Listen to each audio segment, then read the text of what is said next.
Hello mga kaibigan, magandang umaga sa ating lahat. Ito na naman ang yung life coach at ka-negosyo partner, Ate JB.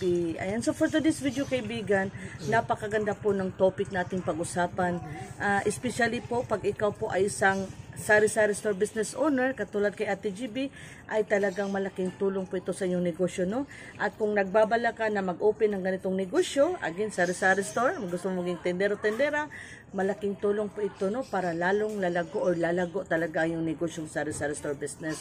Meron pong nagtanong kay Ate JB, shout out po sa ating kapatid, kababayan dito sa YT World, Chuna Gunza. Ayan, so good morning po, magandang umaga sa ating kapatid na si Sis Chona Gunza. Ito po ang katanungan ng ating kapatid. Hi Ate JB, ka-start lang ng sari-sari store, pero sobrang hina ang halin ko. So Bisaya po siya, no? Sobrang hina ang halin ko. Taga Talisay po ko advice po. So kababayan ko pala ito, no? From Talisay, same po kami ng city. So good morning po Sis Chuna Gunza. Mayong buntag sis, o sa tanan diha, no? Mayong buntag, magandang umaga sa ating lahat.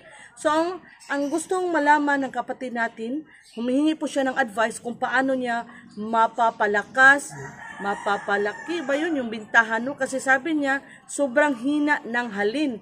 So, maliit lang ang kanyang binta araw-araw. Mahina ang bintahan sa kanyang tindahan. So, humihingi siya ng advice paano mapapalakas ang bintahan para kikita rin tayo ng malaki. Okay? Makakabinta po tayo ng malaki. So, paano ba natin mapapalakas ang bintahan ng ating tindahan? First and foremost, kaibigan, kung hindi ka pa nakasubscribe kay Ate GB, sana naman mag-subscribe ka na kay Ate GB and then pakihit na rin notification bell para mapanood mo yung other videos ko na tiyak makakatulong sa ating pag-asenso.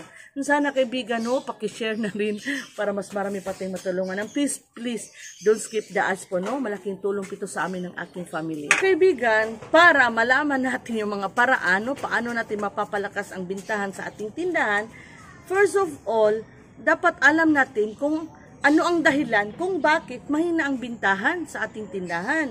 O nariyan na po, baka lang hindi kompleto ng stocks ang iyong tindahan. O diba? Pag si customer, pag si kapitbahay mo, may nais na bilhin, tapos sasabihin mo wala, kakaubos lang. O syempre, paano lalakas ang bintahan mo?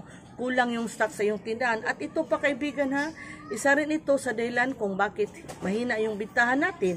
O, kung hindi tayo consistent sa pag-uras ng pagbubukas or pagsasara ng ating tindahan. O, kung ngayon bukas ka maaga 5 a.m. and then the next day magbukas ka late na 8 a.m. So malilito si customer. So pag ganun kaibigan, ngayon open ka ng maaga, then kinabukasan open ka ng late, madidismaya si customer kasi ngayon, 5 a.m., bumili siya sa tindahan mo, nakabili siya kasi open ka. Then tomorrow, 5 a.m. ulit, bibili siya, sarado. O diba, hindi yun magugustuhan ni customer. Kaya siguro ito yung dahilan, mahina ang bintahan mo. Anong gagawin mo? Simple lang, maging consistent ka sa oras ng pagbubukas at pagsasara ng iyong tindahan. Huwag pa iba-iba. Kasi pag nalilito si customer, madidismaya talaga siya. Ngayon, open maaga, bukas late na. O diba? So, lalo na pag nagmamadali si customer, oy, bibili ako kay na Ate GB, alas 5 na ng umaga, open na. So, pagdating niya dito, close ako. Kailangan pa niya pupunta sa ibang tindahan. O, diba, madidismaya, hindi yun magugustuhan ni customer. Kaya, isa po ito sa mga dahilan kung bakit mahina ang bintahan natin. At ito pa, syempre, paano lalakas ang bintahan mo? Napakataas, napakamahal ng presyo ng iyong mga paninda, mga kaibigan. Sino ba ang gaganahang bumili sa iyong tindahan kung mahal ang mga paninda mo? So, isa rin itong factor, kaibigan, kung bakit mahina ang bintahan sa ating tindahan. Ngayon, ano ang dapat mong gawin? Huwag mong taasan masyado ang presyo sa iyong mga paninda. Pero hindi ko naman sinasabi na babaan mo talaga, baka malugi ka naman. Fair lang ng pagpipresyo.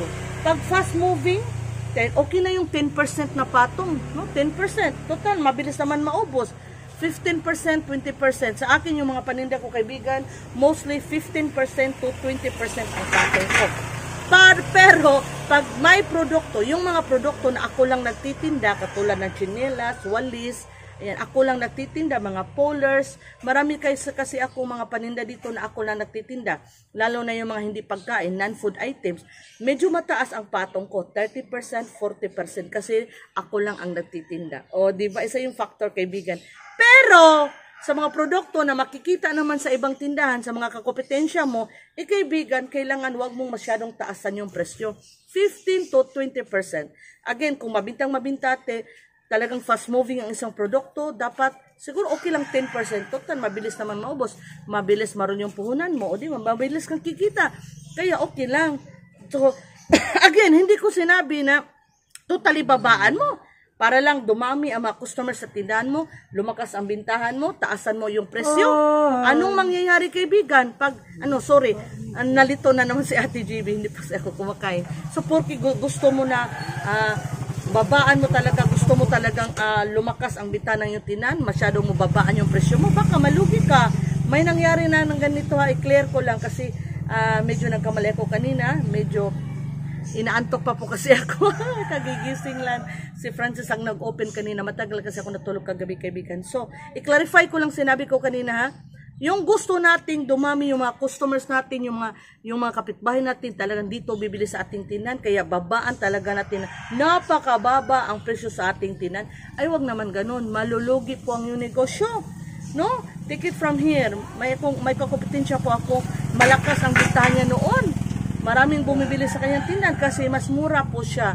Mas mura ang kanyang mga produkto, mga paninda kaysa sa akin. Pero hindi nagtagal, nag-close. Kasi, bakit?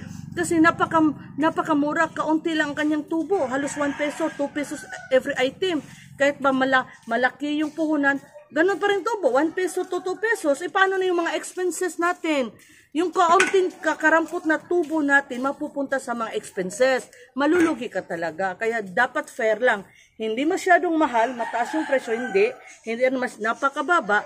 Yung fair lang, magugustuhan ni customer, and then, at the same time, kikita pa rin po tayo. Okay, yung pagpipresyo, napakahalaga. Isa yung dahilan kung bakit, again mahina yung ating bintahan, huwag naman masyadong mataas, kaibigan. At ito ito pa kaibigan, mahalaga po ito. Pag ikaw, hindi maganda ang pakikitungo mo sa iyong mga kapitbahay, customer, masungit ka, hindi ka palangit, hindi ka pala smile, katulad ni Ate GB, sino bang gaganahan bumili sa tindahan mo? Except lang kung ikaw lang talaga ang tindahan. Walang choice si kapitbahay, si customer, walang choice. Pero pag may ibang tindahan, masungit ka palagi, hindi ka naman lang mag-say ng good morning, magandang umaga, hindi ka marunong magpasalamat.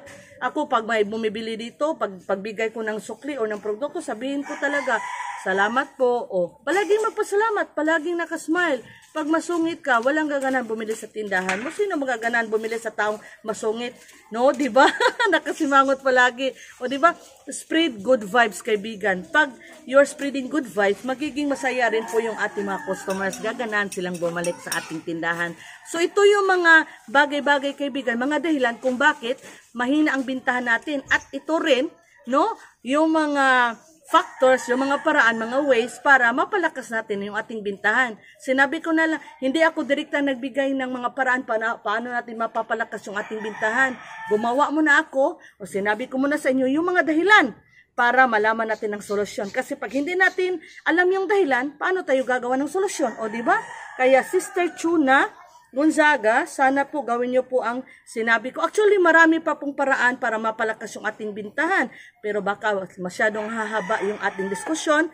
At alam ko, busy po kayo. At ako rin, may mga customers po sa ating tindahan. So, Chuna Gonzaga, sana po na nasagot ko po ng maayos ang inyong katanungan. At sana makatulong po ito sa inyo.